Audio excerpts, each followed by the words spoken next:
Welcome to Da Vinci's Discourse, where the minds of today's most innovative entrepreneurs are unveiled and explored. And my name is Kyle Campbell, your guide on this journey into the depths of the entrepreneurial psyche. So sit back, relax, and get ready to dive into the minds of the greats. This is Da Vinci's Discourse. Well, all right, man. Awesome. Let's Okay. let's jump right into it, Steve. So, dude, Sounds absolute good. pleasure to have you here, man. So, why don't you get started with us? Tell us a little bit about yourself. What do you do? Who do you do it for? That sort of thing. Kyle, well, thanks again for the invite. I appreciate the opportunity to chat. Hopefully, your listeners get some value out of this. So, I'll keep my background short. I worked in different internet companies along the way and had a job separation a few years back. And was doing some consulting for a while. And then I had some friends doing e-commerce. And so I said to my wife, look, I'm going to try this for 6 months. If I can't make it work, then, I'll go back and get a, normal job. And, or I should say traditional job. I don't want to say normal because what I do now, I think is normal. Anyway, True. didn't quite get to where I wanted, but I had some success. So it was just enough to kind of keep me going. And long story short, it grew that. It was an e-commerce business selling some fitness accessories. We grew that to do seven figures. And late 2019 was not a good year for us because a lot of things changed in the marketplace. Competition was harder. And so the short version is didn't have a good enough year as we were hoping for, especially in Q4. And then this thing called COVID happened. You may have heard of it. Kind of hurt our business because we couldn't get product. We'd run out. And so we had no products because our supplier, our manufacturer was closed for almost 4 months. And because we're a smaller manufacturer, we'd already placed an order for to renew our inventory. Well, we got pushed way down the list because they had much larger orders coming in that they wanted to take care of them. And so they ended up sending us a smaller portion of what we ordered. Got back up and running, and then we had supply chain issues that I got into a big ordeal with my manufacturer. So that just kind of derailed the business to a point where we were kind of a kind of what are we going to do now type thing. So we're in the process actually now. Here we are entering 2024. Our plan is to kind of revive that slowly because we have all the kind of the base foundational stuff. I'm still working to find some new suppliers, but that being said, is this leads to what I'm doing today here. Primarily, most of my time is before at the end, at about the middle of 2019, my wife and I were having a conversation, and we were doing well enough to where we could have sold it. It wouldn't have been a home run, but it would have been nice to kind of take something from an idea, grow it, and then sell it for, multi six figures.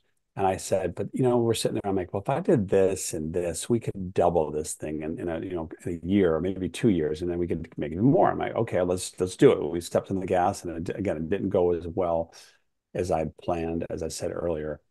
And so that was just one of those shoulda, coulda, woulda. You can look back and beat myself up all day, but that's not going to do anything. I got to focus forward. So what I'm doing now is because I wanted to learn how to sell the asset. I've actually linked up with some colleagues and really got in the trenches. So now I'm doing mostly most of my time right now is spent doing M&A advising, or it's really a form of investment banking, except we don't raise capital. And that's a key criteria because I'm not licensed to do that.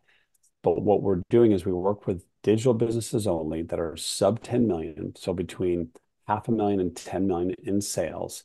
And we will work with them and advise them on growing their business because I've got all the digital skills to know how to do it. And or if they get to the point where they're like, I just want to sell, I just want out. And so we'll work with them on coming up with a marketing plan on marketing their business and then ultimately finding them a buyer. And these are assets that are smaller. And so the reason we do sub 10 million is also important because private equity firms throughout the North America and even throughout Europe don't really focus on that market. It's just too small for them. The amount of work that you got to put in is a lot of work. I didn't realize the amount of work it takes when you're selling a business. So in any event, that's where I'm spending most of my time now is advising businesses and helping them take this asset that they've developed and built and finding a new home for this to a buyer who can take it, do what they're going to do with it and either pour more capital into it or combine it into another business they have and scale and step on. So where's that middleman, if you will, that advisor? Because a lot of these smaller businesses, they're typically specialists in their field, but they're not strong at marketing or their business acumen is lacking and they recognize they can't really scale it to the next level and someone else is going to do a better job. And so that's what they just decided to move on. And it's been utterly fascinating because now I'm seeing all types of businesses, whether it's e-commerce, a SaaS business, which is a subscription type business. It could be software, it could be just a continuity business. It could be an app for your phone. It could be a content website or a blog. And so these businesses have generated a revenue and profit. And so it's just utterly fascinating because I get to see the financials and I get to see what they're doing right and what they're not Mhm. doing as well. And I'm not saying I have all the answers, but there's always a common theme. That has been another big takeaway for me is a common theme that they're all missing. And the reality is they all, and again, this is no fault to their own because they don't know what they don't know, or they've hired agencies or they've hired people to do certain roles, and they just haven't done things that they should be doing, at least based on my experience. So they leave a lot of money on the table, and it's sad. But they've already, at that point, they've kind of made the decision, I want out. And so we're fine. Now, those other businesses that are like, look, I would like to find a buyer, but I am also willing to try to grow this thing. And that's where I'll come in as a consultant as well and dig in the trenches because I know how to do this. And so I'm getting to see kind of both sides of the equation. Now, another part of that is going back to the M&A side is if a business comes to us and says, look, I'm looking to really grow, I either need help on the digital side or I'm just looking at how can I grow faster. We'll actually help and work with them and find them an asset that'll complement their business so they can roll that into their business. And that's the fastest way to grow, quite frankly. And so we'll actually do that side in terms of we'll help them find a business, we'll help negotiate and do all that stuff as well. So there's two sides of that coin that will operate in. And it's utterly fascinating. It's for me, it's utterly fascinating. I'm having the time of my life. And this is something I'm going to be doing for the rest of my career. I love it, man. Yeah, you can feel the passion coming off you, brother. So why don't we talk Yeah. about in Thank you. terms of how you would scale a company at, let's say they're at a $500,000 a year. What are some of Hmm. the things that you've found that works in terms of, because you've got the behind the scenes access with these guys. So what are some Yep. of the things that you found in terms of patterns of what all the successful companies are doing and what the unsuccessful companies are not doing? Yeah, it's a great question. The easiest and most lowest hanging fruit that nobody is doing or nobody's doing effectively, but I hate to say this, most people don't even do this at all. And it's utterly, it is mind-boggling when I see this and I ask these questions is so they have an asset they build. So they've got a list of customers or they've got a list of prospective customers. And I ask them this question, how often are you emailing and communicating to your database of customers and or prospective customers?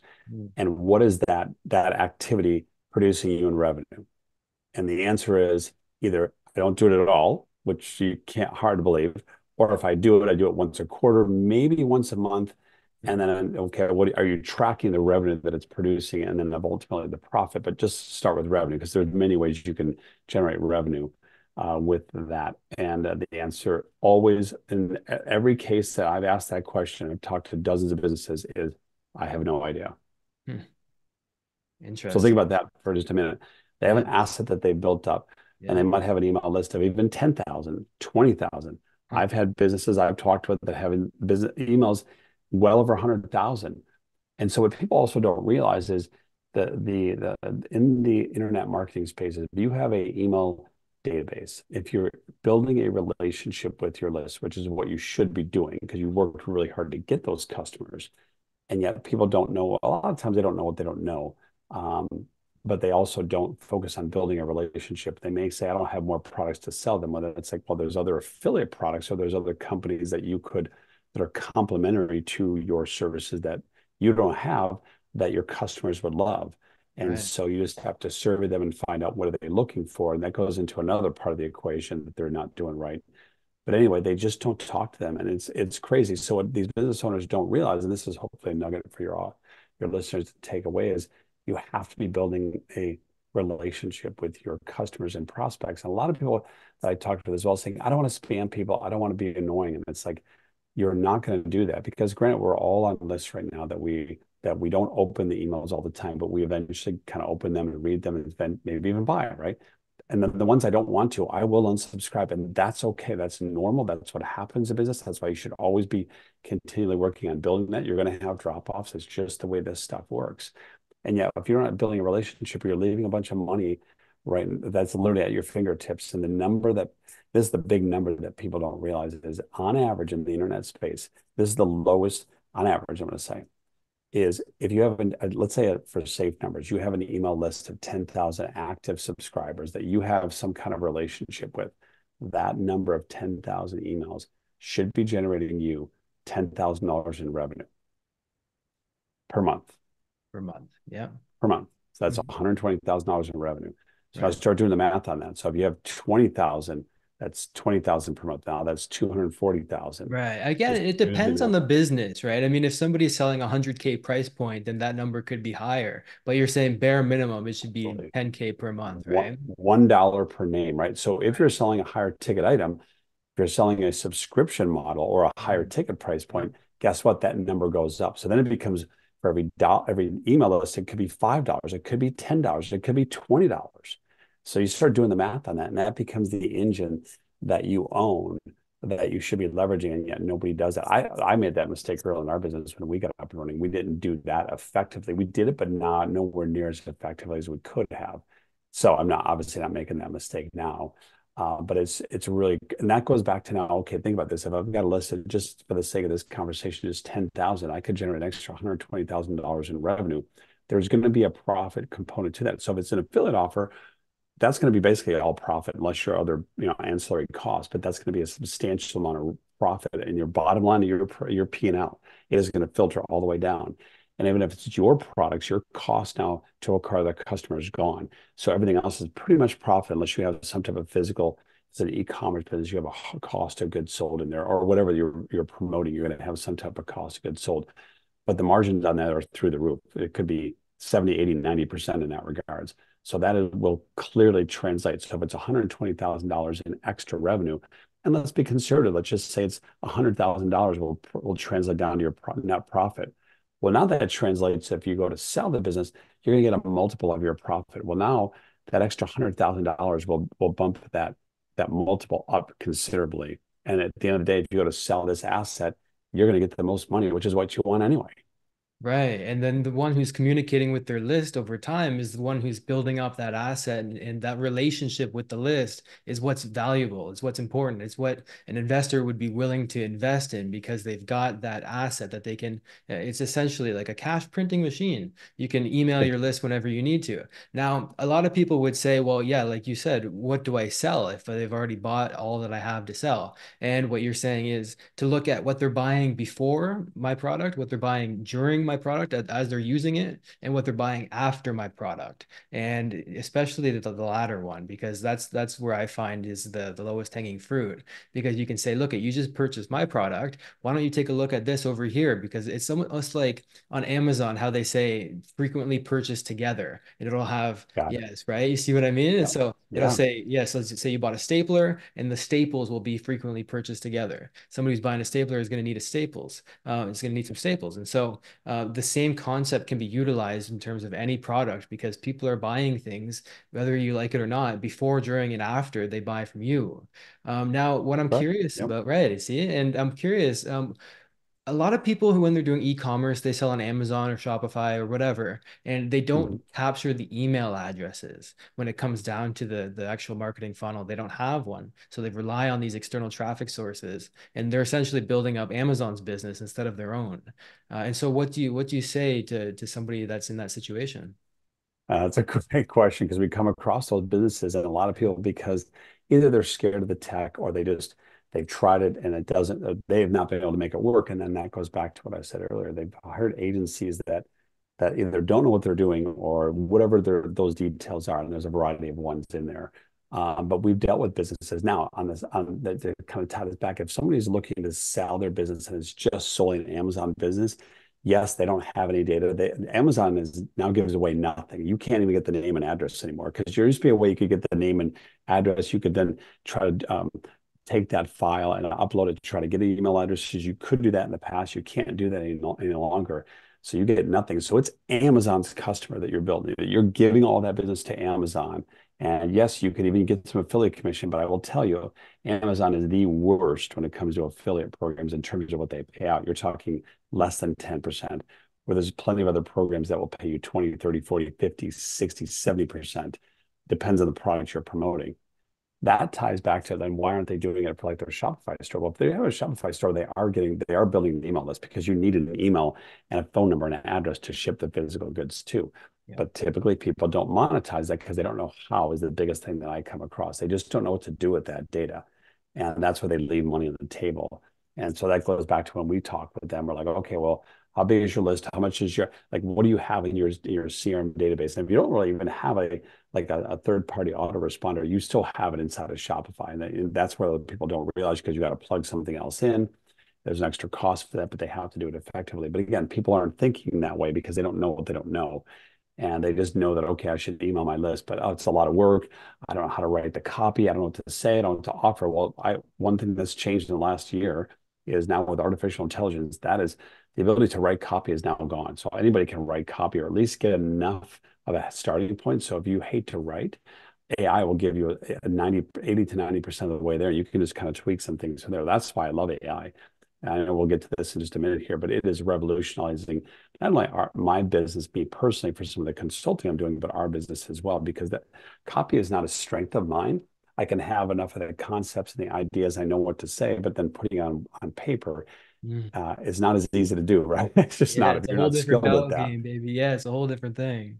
And so It's you're a whole saying that you different can use thing. AI to structure these landing pages so that Yep, exactly. you got the copywriting as though you had a professional copywriter write it. Yeah, man. Yeah, What we're getting out of this AI machine is unbelievable. And we're writing books with it. We're writing sales yep, letters. We're writing launch emails. I mean, it is unbelievable. And we've got actually gotten it to the point where our AI writing is undetectable by the AI detectors. You hear about the things where yep, it's like paste the copy in hmm, here and you'll see if it's written by AI or not. yep, All of our copy is written 100% by human, it says 0% AI, and it's all AI, man. We didn't write a single word yeah, of it. And so exactly. it's 100% written by AI. We don't even have to do the 80% and then the 20% on our own. It's all written Yeah, by AI at this point, and it's only going to get better, man. it's only Now, going to get better. Exactly. which Yeah. is exciting as all hell, dude, because we don't know what's going to happen with it.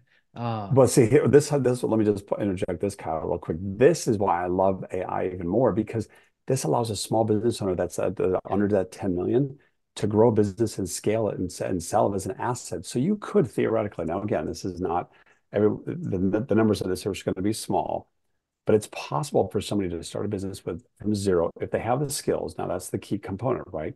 Or they can partner with somebody. You can grow a business from an idea. You can grow that thing and sell it for hundreds of thousands of dollars in less than 2 years. We just sold a business a couple months ago. Now it was a nuanced business, but that's conceptually what happened. And but they weren't even using AI.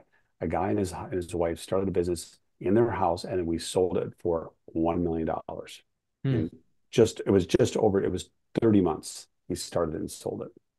What kind So of it's business was possible. it? Well, it was an affiliate network. Okay. He was a guy, but he was running it out of his house. He was just overwhelmed. There was just a lot of there's just, when you grow a business to that level, it doesn't matter the size. Even when we grew ours, and I was doing this, I was doing a lot of this stuff myself, and there's just a lot of moving parts, and so it gets very overwhelming. And so you got to find the right partners to kind of have some things in place. And there's just the more you grow, the more then you have to add personnel, which is fine, but you have to make sure you add the right personnel. And he was at the point where he was I don't want to say done with it, but he was like, look, I want to scale this thing, but I can't do this by myself. And that's another reason why he chose to sell. Now we found a strategic buyer for him, so he's retaining a portion of the new business. So the business he was business A. Business B bought him. They formed business C, and now business C, the two guys, the buyer, which was the business B, if you will, bought business A. They're now co-partnering on business C, and now because it was a strategic partner. Think about this: he has assets that the guy we were representing as a seller didn't have, and Yeah. so they're going to combine their skills and their network and all those things, and they're going to take on some other things, and they're going to grow this new business C to sell for probably 10 million or more in the next couple of years because they have now the missing pieces. So that's the fun stuff about this because you can put those dots together and see how because there's going to be limitations in every business. I've got strengths and weaknesses, as do you, Kyle. And so if you find that right partnership, you can potentially grow these things. And all of a sudden, that $1 million exit goes to 10 or 20 within another few years, even if it's 3 years out, 5 years out. who cares? It's a bigger number, right?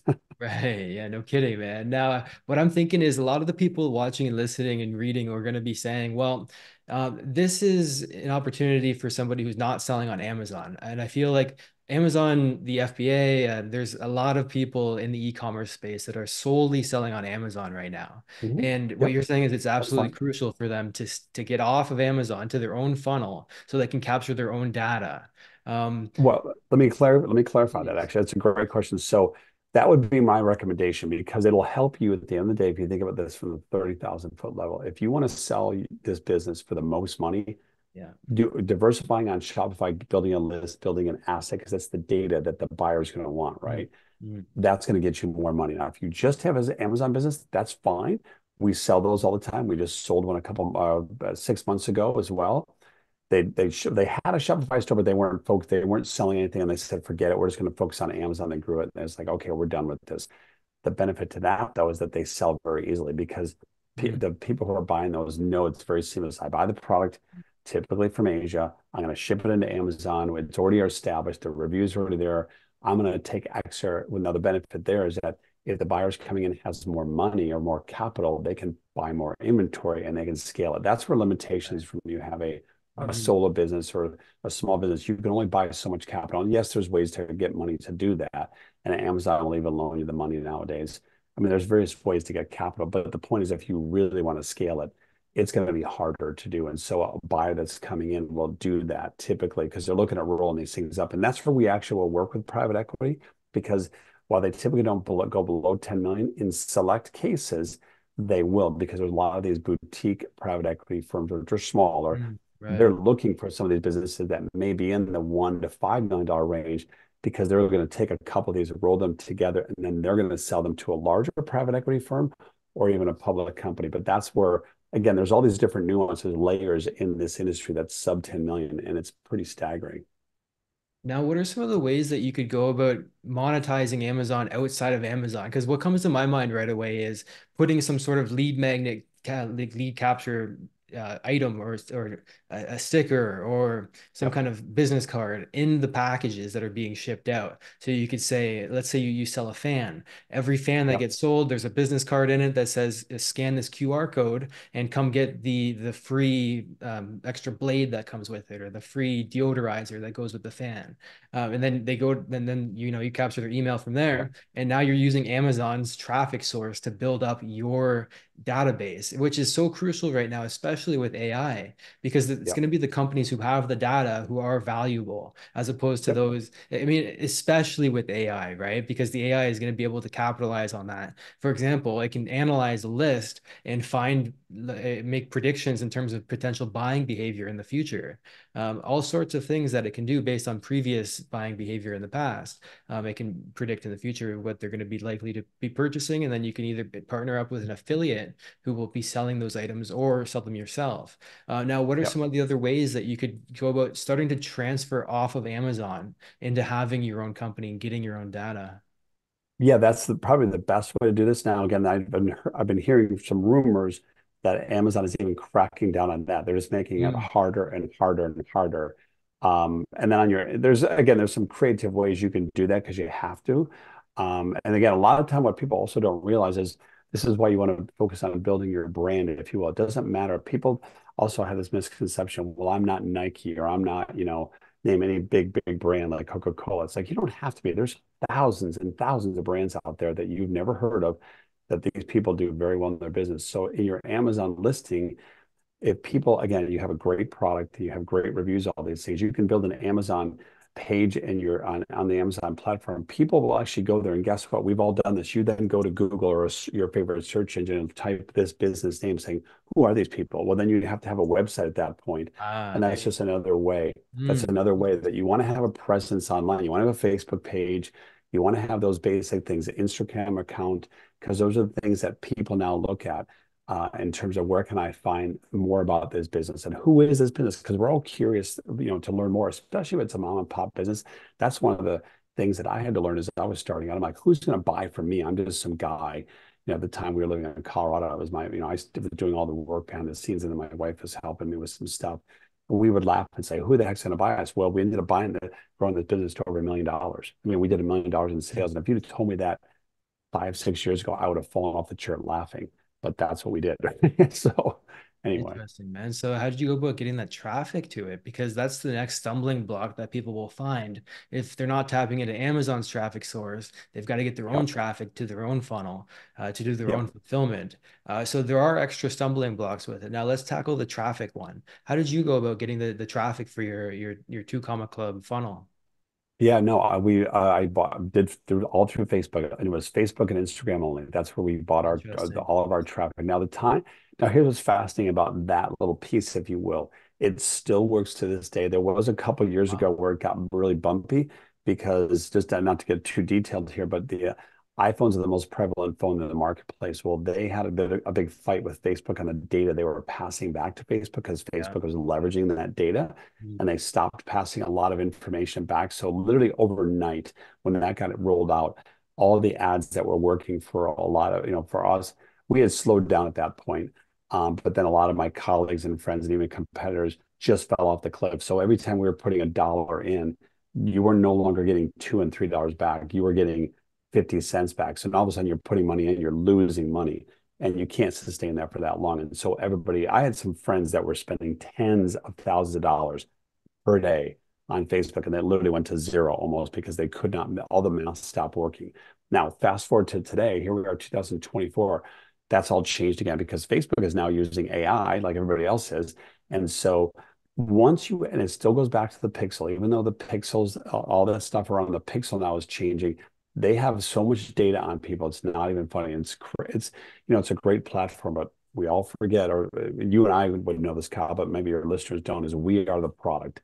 It's free to use, but Yeah. they track everything about you, right? So they know so much stuff about us, not only when you're posting pictures about your family experiences, but I may forward you a link to an article about the Montreal Canadiens, whether you're a Canadiens fan or not. And so you click on that, you go and read this stuff. Well, then they identify you as a hockey fan or a potential hockey fan. So now Right. you got to And when see the things hockey that are fans more buy and then they look into you. exactly. Right. And so and it's Yeah. beyond the obvious too. You see the ads where it feels like they're reading your mind, where it's like, Yep. oh God, I was just talking about dog toys and now I'm seeing an advertisement for a dog toy.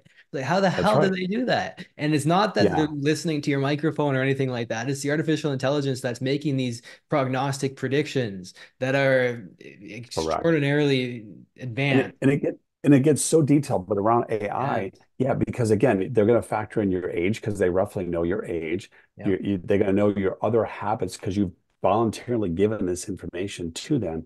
And Yep. the algorithm is so sophisticated now. They're like, Kyle he's an active person. So he actually also might like these types of products, right? And if you happen to like anything or visit a page off of Facebook that is tied to this other product, let's just say it's a canoe for an example, right? You happen to be with your friends over the summer and you're like, we want to go canoeing or something, and you visited a page. Well, they've got a Facebook pixel on there. That data is compiled back to Facebook, and now they've tagged it. It might be item number 2025 on you, but they've tagged it. Kyle visited a canoe page at one point, and somebody's running an ad now saying, I want to find people who are interested in canoeing or kayaking, and all of a sudden you're going to get served an ad. I Right. mean, that's how sophisticated it Hey, I hope you're enjoying the podcast, and I want to let you know that I've got a free book that you can get if you want to tap into more of these resources. And you can get that for free at kylesbook.com. Back to the podcast. is. Yes, and they'll take the demographics that you give them that we give Facebook, and they'll actually extrapolate the likely and probable psychographics, which are the Yep. belief systems, the decision-making processes that they have, and they'll serve up advertisements that are actually tailored towards that individual's psychographics. And they do that on an individual basis, which is so freaking On an cool. individual basis because you and I could be sitting in the same cafe talking to each other, but we're different because of our age difference and just different interests that they've already tagged. We would get completely different ads. But if we're watching television, a sporting event, we're going to see the same ad, right? Right. Yeah, no kidding, man. Of course. Now, when it comes down to driving that traffic, because I've had trouble with Facebook ads, man. It's difficult as all hell to get paid ads to convert at a profitable rate for me. Um, and I feel like that's a common theme with a lot of people that are watching and listening. So I'm thinking, what are some ways that you've been able to get around that, man? How have you been able to make your ads profitable? What are some things that you've learned along the way? Well, that goes back to what we just talked about a little bit. You have to, unfortunately, when you're starting out, you got to spend some money to build up your Yeah. pixel. It's a lot of testing. It's like you're throwing a lot of things against the wall. You have to use some creative thinking in terms of who is my customer, like who really is most likely to buy my product, whatever that product is. It could be a physical e-commerce product. It could be a coaching program. It could be a software business. It doesn't matter. You need to kind of initially start out by, and there's various ways you can do the targeting inside of Facebook.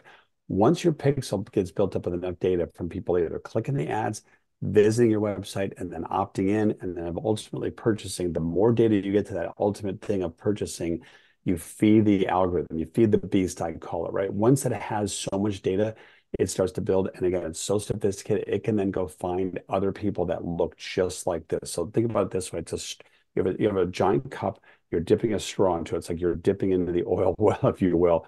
And if you have if that straw is decently thick, you can say, these are a list of buyers. So now this is going to go down. Think about this literally visually. The straw is going into this cup and it's this giant database. That's all Facebook is. If you really think about it, it's a giant database. And you're now looking at layer after layer after layer. Facebook is going to use their algorithm and their AI now to be as hyper targeted as you can based on the parameters you're also giving and saying, okay, let's go back to canoeing. We said that a minute ago. That's going to be certain things. You can pick age right there. So that's a targeting thing that you know is most likely if you're selling something in the canoeing space. That's going to give you the most, it's going to be pretty broad.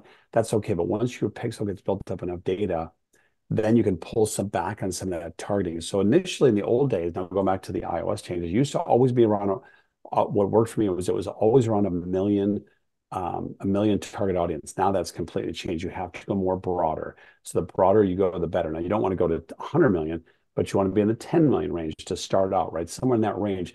Once you feed the pixel enough, if your pixel has enough data, you literally can do zero targeting and the algorithm will work itself as long as you got a compelling offer. Now it's going to come down to your creative and the offer you have. If you have that dialed in, it'll just work on its own. And I mean, this is pre iOS changes, but again, that's now almost gone. That's irrelevant now. No, the costs have gone up, but it doesn't matter because it's kind of back to where it was back in 2018, 19. And back then we had an ad, just to give your listeners an example. I shot a video with my iPhone. I'm not kidding. With my iPhone. And we let that thing run for most ad creative runs for like maybe a month or 2 months or something, because you always have to be testing stuff. That thing ran. Take a guess how long do you think that video ran for, Kyle? A year. Good guess. 2.5 years. Wow. With the same One ad. ad, So you had the same same ad. control that was running for 2.5 years. We were testing And I things kept, against it and you couldn't and beat I it. couldn't beat it. Could not be. I kept trying different creatives, different videos. I'd make different versions of it, whatever. Could Wow. not beat it. It kept working. And I spent on that one ad hundreds of thousands of dollars. No And kidding. that goes back to answer your question earlier. How do we get to $1 million? A lot Yes. of testing in the beginning, and I get it. It's scary. I get it. And when I started doing all this stuff, I thought if I ever spent, there's no way I'll ever spend more than 20 US dollars a day on ads. It's never going to happen. Well, when we got things dialed in, I was spending 2 grand a day, and I was like, let it rip, man. The Yeah. problem we have with e-commerce though is I then it got to the point where I had to manage the product inventory. So if I'm selling, it's converting. It was converting. It was running like clockwork. I'm like, wait a minute. I have so many days until I wanted a product. Well, I knew if I placed an order, it was going to take 4 to 6 weeks to get to my inventory into my warehouse, my Mhm. 3PL. So I had to turn my dial down. It was painful because it was working. I mean, Oh, I was putting a dude. dollar Yeah, in and that getting two hurts. dollars back Ah, that every day. hurts. Oh, $2 and $3 a day I was getting back out of it. It was painful. yeah. Yeah. So, but that's but the point is, I got to that because at that point I had hired some mentors and some advisors that really helped me turn the corner. And it ties back to a lot of stuff that we were just talking about. Is you have to have a product that you know solves a need in the marketplace. I've identified a pain point that ties into your business, and then how can I present my offer to them in an ad, whether it's video or text or image or whatever that is in an ad. Facebook, there's other platforms besides Facebook, but Facebook still works. It works just as good now as it used to. There's YouTube videos, there's YouTube ads, there's Google. You can do the pay, you can do keyword targeting, all those types of things. But that ties back to you really got to know your customer and how you can help them. At the end of the day, you're serving a customer, and that then rolls back to if you're doing it effectively, you're managing the business effectively, you're going to develop and create an asset that you can turn on and sell one day. And that's the fun side because I now know the cycle to build up to a spot. And hindsight is 2020. Had we made the decision to sell, I've learned so much now on how to better position our business to sell it. going back to the email list. But even then, we could have sold it for hundreds of thousands of dollars, and I just chose not to because of stupidity. But You it is what regret it it, is. eh? Because of I was a stupidity. little bit Yeah. greedy. But I was a little greedy because I'm thinking, yeah, but if I did this and this, we could double this thing. Right, And right, right. theoretically, if I executed on that, we could have, but it didn't work because, again, things happened in the marketplace that were Right. outside of my control. And that's where I was a little bit blindfoldly ignorant, even though I knew it, but I just kept saying it's not going to happen. And sure enough, it did. So, Now, when it came to that video that you couldn't beat with the control, right? You had that control that was mhm. working for 2.5 years. What was the Yeah. number one thing that you'd attribute that success to? Uh, a great question. So in the beginning of the video. Yeah, think about this because and most buyers, by the way, are on phones. That's the people. I took me a long time to accept that, but that's the Huh. reality of it. So if you're developing a Shopify store, it's got to be mobile responsive. It's got to load fast. It's got to load fast. Because think about this: if I stop their attention, they click on an ad. They're on Facebook scrolling to see their friends. They see my ad, and they happen to click. They go there. If you get to a page that takes forever to load, forget it. They're gone. So Hmm. it's got to load fast. So that's another tip for your listeners. But anyway, it was really identifying the pain point in the first 5 seconds. And then I would just show how we could solve that pain. Here's your pain. I'm asking the question, do you have this pain? And I knew they did. And I would Wow. kind of looked at different things. And then I just said, okay. And then we would just show how we solved it. And I had at that point testimonials. I had weave in some testimonials, just screenshots saying, here's somebody who's happy. Here's somebody who's happy. Here's somebody who's happy. So Nice. you just did that. And it was a video that ran for, I think it was just over a minute long. And that was it. Really? Wow. And then what did you bring them from the video to? Was it a landing page that sold what product or gave something away? What was it? Yeah, no, it was a product that was like it was an e-commerce thing. So I captured that. I was smart enough to realize this. Yeah. This is where we got ClickFunnels. I was using ClickFunnels at that point. This is how we got our two comma clubs. So they came in, I forced them to opt in. I said, if you want a 50% discount, you got to give me your email, name and email. Then the Okay. next page or the next step was, okay, here's the price of the product and here's the options. You can buy it one, you can buy it in variations because you're gonna want more than one because this is gonna solve this, but it's going to wear out. You're going to need more. And I'm going to give you a discount if you do this. And then after you've made the purchase, it's like, but wait, there's more. I'll give you another one. I'll give you another pack of two for a discount, or I'll buy you so you can give to your friends, or I'll buy you this product. I'll sell you this product, which complements that product. Yes, And yes. that's the other way we were able to make our funnel, if you will, work because then you put a dollar in, they make that initial purchase, maybe not so much, but if they buy one of the upsells that you have in the back end, now that average cart value goes up, it pulls it up higher so I can put a dollar in and I can get $2 back out on the initial purchase or even $3 back out. And when that's working, you just want to spend as much money as possible. And when I ask people, it's like, well, if it's working, if you give me $1, Cal, and I give you $2 back, would you make that trade again? Over and over, baby. Give it to me. You you say that all day long until you run out Yeah. of product, right? Yeah. And that's what we were doing. And once you understand how all this works, there's a lot of dials you're kind of adjusting. It's a beautiful thing because like every couple of, it depends on the time of day and how much you're spending, but every hour on the hour, you're going to be getting sales coming to your phone. And of course, I'm getting that, my Shopify store. It was ClickFunnels was tied into Shopify at that point. But every hour I'm getting this little cash register, I noise know. coming off my Isn't phone. it a And great feeling?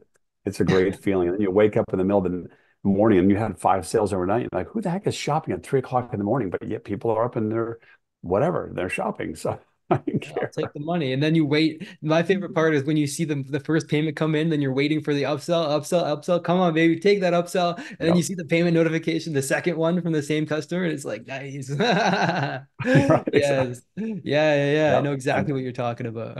And that's where this stuff gets so much fun, right? So now that I've learned Yeah. how to do that, and now I'm on the other side where I'm helping these business owners sell these assets, that's even another part of this whole journey, if you will, that it's a great experience to see that fulfillment on the seller side that they built whatever their business was and they took it to an exit and they got a lump sum cash payment. And it may not be life changing. It's not going to be like they're going to go buy a yacht or anything like this, but it doesn't matter. Even if your listeners may find this helpful. It's like if you were to build a business from an idea and you grew it and sold it for $100,000, you get $100,000 wire into your bank account. Would that be a fun experience for you? Because the key thing people don't realize as well is once you do that once, you know how to do it. You can do it Ah, again. yes, exactly, man. Now, let's go into the product that you sell a little bit because I'm curious. Let's say that because you said your target audience is folks between 500K and 10 million, right? And That's that for the business side. Yeah, correct. When we're going to sell these businesses, yes. Right. Yep. Okay. So give me the full scope of the other business, the other side of it. Because it sounds like we're getting into a little bit of the other side of it. So, what tell Yeah. me about what you sell and who you sell it to on that side of things. Yeah, on the M&A side, right? Yeah. Yeah, okay. So really just a business that again, it doesn't matter. It can be e-commerce, a SaaS business, an app business, a blog, if you will. As long as they've got sales and revenue coming in, and ideally they need to be profitable because if they're more profitable, they're going to get more money. But we've sold businesses that are breaking even as well. You'd be shocked. People will still buy those because again, they had an asset, they had an email list, they had a database, they had a product that people were buying, and they were struggling to make it more profitable. And the buyer was one of their competitors that we identified because we had said to them, saying, "Hey, who would you love to buy your business? So who do you think would buy your business?" Because then they're already going to know their competitors, saying, "Well, here's our competitors." And they didn't have the acumen or the confidence to even reach out and talk to them, and of course they didn't want to as well.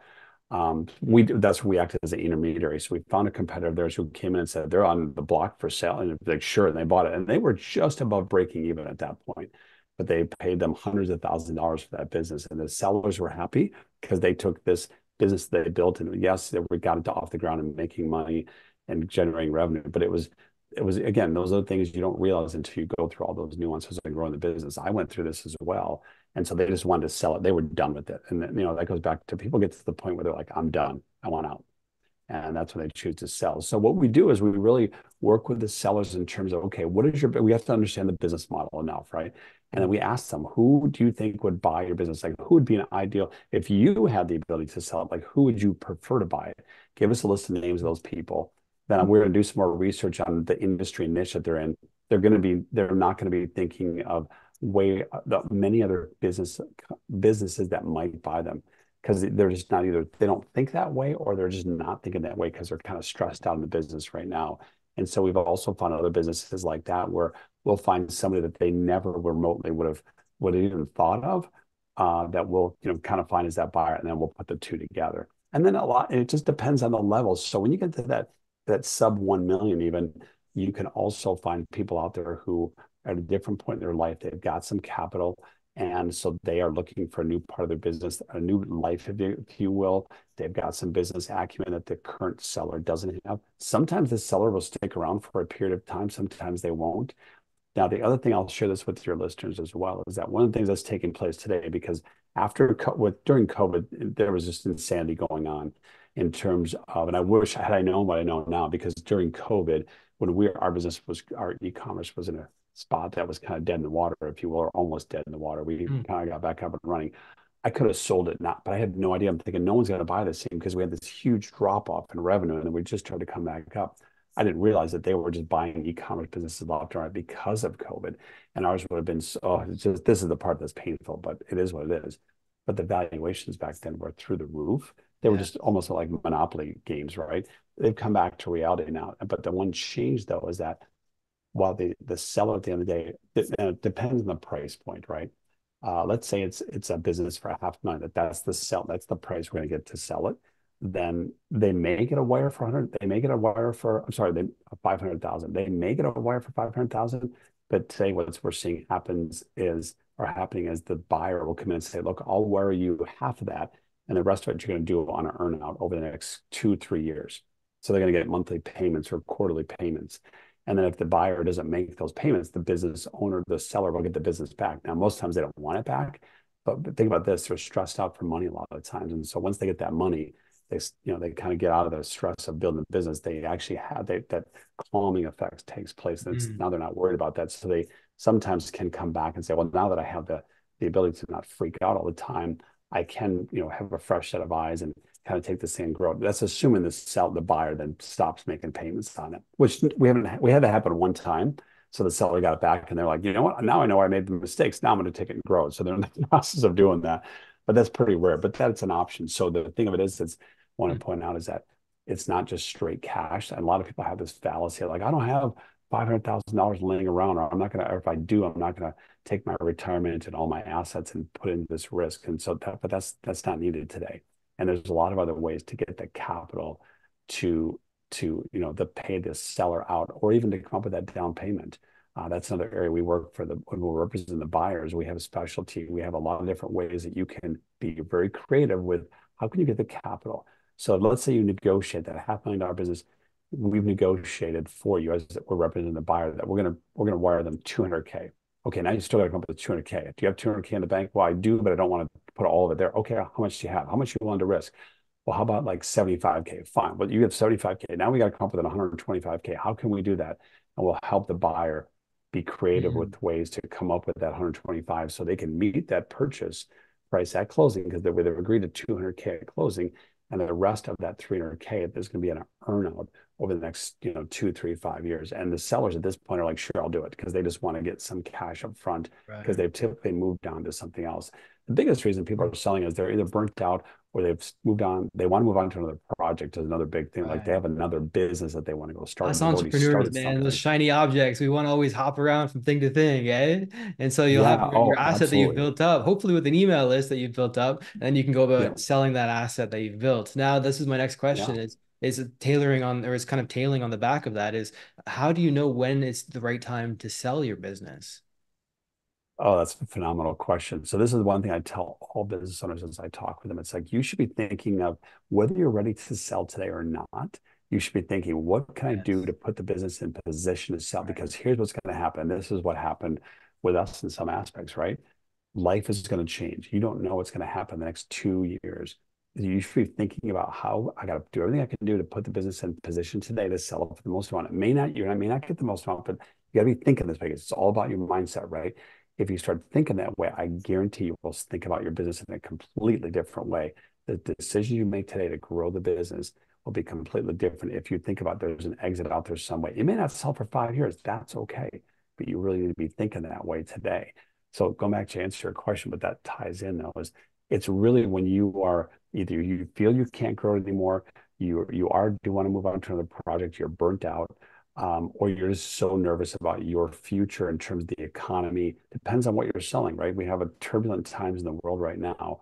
And if your product or service is something that may be impacted by something that concerns you, then you may want to think to selling and take some money off the table.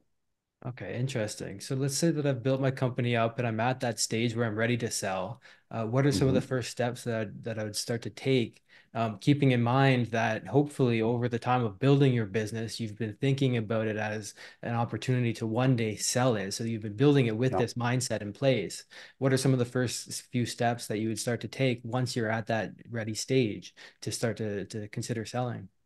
When you're at that stage, the biggest thing you have to do is get your financials really buttoned up, and they should be already, but you really got to make sure that they're audited and or if you've got them either it doesn't have to be QuickBooks. It just makes it easy for people to look at them from the buyer. You want to make it as easy as possible for the Mm, buyer to make a decision. Think about it this way. You can also use services like Zero, but it's got to be something that, and if it's not, that's okay. But you got to make sure you have clean financials. And that's another thing that we continually come across with business owners that they're just a mess with their financials. They've lumped in personal things in there and they got to pull that stuff out. And when you have things like that, it's just messy. And so the buyers don't want that in there. They're running their cars to the business and all those things. And I'm not saying you can't do that because legally you can do that, but you have to be careful with what you're doing in there because certain things are then going to be pulled out and they're going to devalue the business. So in your mind, you've come up with this. I'm going to sell this thing for $500,000. They get your financials and there's a ton of personal stuff in there. And they're like, I'm not paying for this, this, and this. I'm pulling all that stuff out from an expense so that all of a sudden you felt like you've got you've kind of done the accounting side. And so the valuation potentially could drop in that regards. And so you just got to be careful with that. Now it might go up with some of these things, but you just got to be a little bit careful on how you do some of that stuff because most business owners that's the one thing that we come back with. They're running so much through the businesses that we really clean them up. It's like it's not worth what they want. It's not that the buyer ideally is not going to pay them what they have in their mind. And that's the other thing that maybe to share with your listeners is you really should. This is actually a great point. Is that if you think you're going to sell today, you should have a number in your mind that you either want to get or you think you can get. But you need to get an outside opinion on what is my business really worth, because that's the number one thing we come across. Some people, they think in their mind, my business is worth this. And the reality is it's worth this. mm. How It's do you, painful I mean, conversation. to calculate your EBITDA for your own company, how would you Mhm. go about explaining to somebody who has no idea what that is or how to start doing that? what price to consider offering your business for. And again, it depends Mhm. heavily on the industry and a plethora of several factors. But Yep. what would you say to somebody who's considering selling but has no idea where to start in terms of valuation? Yeah, so just to give you some back of the envelope, answers to that. So if you're an e-commerce business as a multiple of revenue, you'll get a 1 to 1, or sometimes one like 1 to 0.75, right? So if your business is doing 1 million a year, you'll either get between 750 and 1 million if revenue is the criteria. But that's typically not what happens with a business that's that small, right? You're going to get a multiple of your SDE, which is also EBITDA. So, Right. but businesses that are under 10 million that are they're typically seller discretionary earnings, which is, SDE, and you're going to get a multiple of that. So then it depends on the types of business, right? So what we will do is we'll do an analysis on other types of businesses that are similar. So it's similar to a home, right? You have your comps but the difference is the comps for your neighborhood, the size of your home, number of bathrooms, all those types of things are the nuances of your home, right? You put some improvements into it, it's going to be worth more. If you've got a brand new kitchen, you've expanded the house, you have multiple bathrooms, right? That's what typically buyers want. But in the business, it's the same thing. So if you've got an email list of 200,000 and you've built a relationship with that, well, all that revenue is going to filter into the bottom line. But a savvy buyer is going to give you a premium for that because they know that you've really buttoned the business up. The cleaner it is, financials are cleaner. You know who your customers are. You got products that convert. There's a demand in the marketplace. You're leveraging. You build relationships. That will get a premium over one that is a Shopify store that's doing $500,000 a year. Their financials are a mess. They don't really email the list. That's going to get a lower multiple. It's just, if you think about it conceptually, it's just common sense. It's like, yeah, that's not worth as much because now me coming in as a buyer, I got to do a lot of work to get it up to where it should be. And Mm, this is where the sellers think, well, I've got all this stuff. My business is worth this. And the answer is, yeah, but because you didn't do this the right way, it's really worth this. Or the other thing that ties into this, which is also sad, and I get it because I built the business as well, people want to get paid for their hard work, mm. and it doesn't work that way. So you got to put That's that the ego most aside. painful. You Yeah. have to put that aside. Like I worked so many hours I put into this, and tied to that is business owners. We just had one recently that said, "Yeah, my business is doing this. I think it's worth this," and we had to sell them. I'm sorry, it's not. It's worth half of that. And they're like, "Yes, but it's got so much potential." And we Mm, also had to say to him, you could be right on that. You really could be right on this, but in this level, you're not listed on the stock market anywhere. So that's what, when you look at the stocks that are publicly traded, those are listed on future expected revenues, right? Then that's more the potential based on all the factors that go into evaluating a business there. When you're a private business like this, it really comes down to your revenue and your SDE. Those are the two things. So that's where the potential is there, but guess what? A buyer's not going to give you the potential. They're going to pay you what it's generating. what it's worth right That's the now. pain, what it's worth right now. And we Yeah. do comps and we do all these things, and we can try to make your story sound the strongest. That's our role because guess what? I'm compensated on getting you the most money, but I also have to be realistic to say, if you think your business is worth 2 million, and based on your revenue and your profitability, I'm sorry to tell you, but it's only worth about 1 million, maybe. Maybe it's worth 800 to 1 million.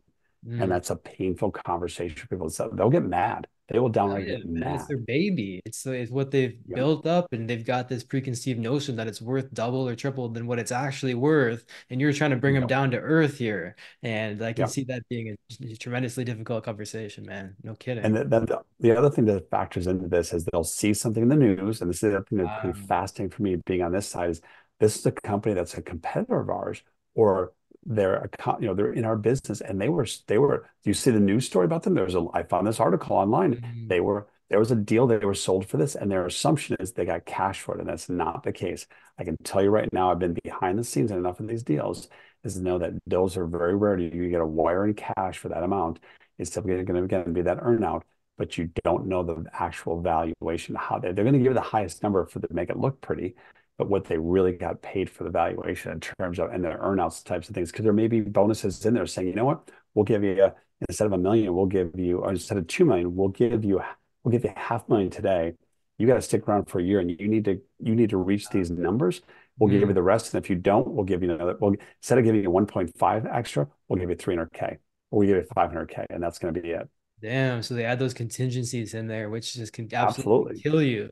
Oh, that could add a lot of stress on your Because as well. absolutely it's going to add a lot of stress. So then the seller goes, well, I don't want this deal. We're like, okay, great. But understand this, we found you a buyer. They're willing to do a deal.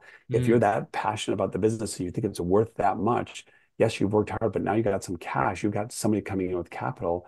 So you can do this. And if you're that passionate, you're that confident, you can get this thing that's worth 2 million. Why wouldn't you do this deal? right. But they're like, no, I want the money now. It's like, doesn't work that way. And that's Mm, the other painful reality. So we've had those conversations. We've had deals in place saying, I'll offer you that 800 cash today. And they're like, nope, not enough. I want two. And we're like, it's not worth two. It's worth 1 point. It's worth 800 to one. We're getting you, look, here's the comps. Here's where you're really are truly at. And they're like, nope, it's got so much potential. And that's frustrating for us because we're the advisor. They paid us to do this for them. And they're out of it. Then they're thinking, well, maybe you're just trying to get a deal. You don't care. And it's like, we do care. We're trying to be, you hired us to give you our expert opinion. We're telling you, we would love to get you $2 million because we're going to make more money, but you're not going to get it. it's like a realtor who's telling somebody that their house isn't worth the 2 million bucks that they think it is, right? It's the same thing. Do you get paid on commission based on the sale price too? Yep, correct. Yeah, correct. Right. So We'll get a fee up front, but yeah, we'll get some of that on the back end. Yeah. right, of course, right? And then so you can tell them like, look at man, I would love to sell it for 2 million because I'd make more money myself. But at the end of the Yeah. day, the 800K is what we can get for this thing. It's a realistic number of the value in the marketplace right now. Yeah. So that's your essentially what I'm hearing is this is your main mission right now is the M&A side of things. You're helping Yep. companies get to the position where they can sell them for the highest dollar. Yep. And Okay, so this not, but that's it. So this is that goes back to our e-commerce thing. We grew this right. to the seven figures and then it all fell apart, right? Because of COVID Ah, and because other you things, learned, man. You learned it the I hard way. learned, right? I Yeah. learned it the hardest way, right? But Mm. I also I know how to build it back up, which I just said earlier in the conversations. My wife and I were talking. It's like, okay, look, I've had all this new knowledge in the last 18 months. I can now take all this other stuff that apply those mistakes that I now know. I mean, I knew I made it at the time, but now I really can amplify. I made this mistake and this, oh my God, if I'd have done this better, good Lord, right?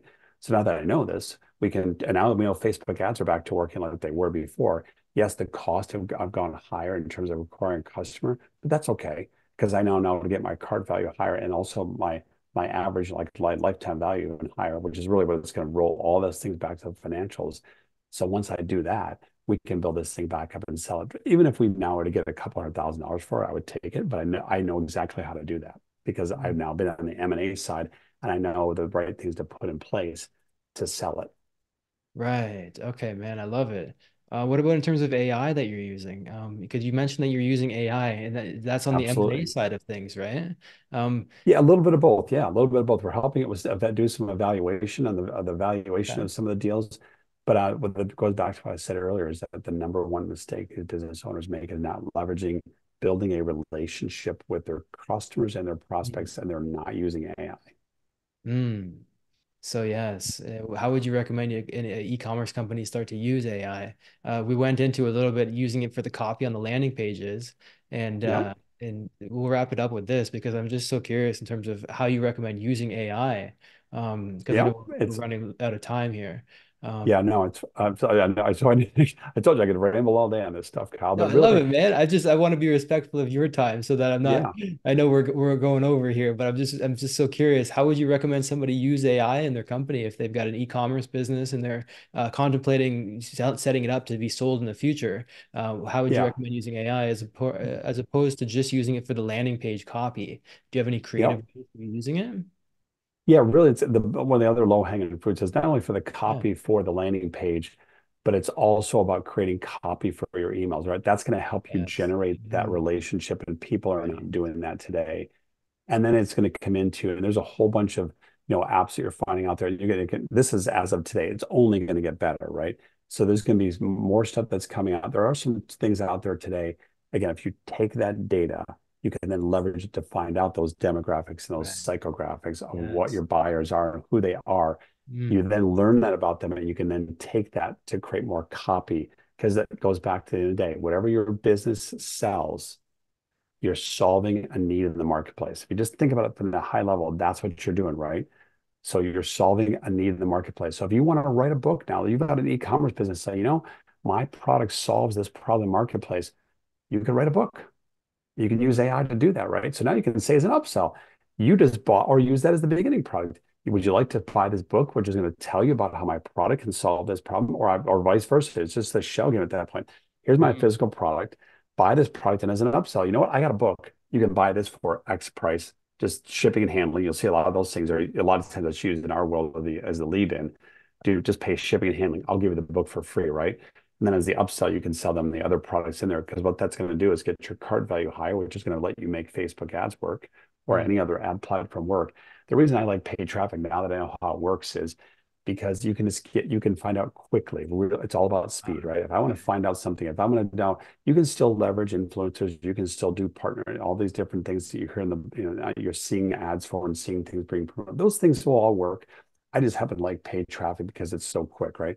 And you can do it with only spending a couple $100 if you know what you're doing in the back end. And it's once you knew it, you have to test a little bit, but even then, you have to spend a little bit of money. And I know a lot of people are apprehensive because either they've been burned before or it's real money and they're just scared. And I get it. Trust me, I get it. People freak out about, they've already spent tens of thousands of dollars building their business this much. And then I say, then look, we're going to probably have to spend about $1,000 to get some stuff working. And they're like, that's too much money. And I'm like, okay, well, then I don't know. Then if you want to get this to work, you're going to have to spend that amount.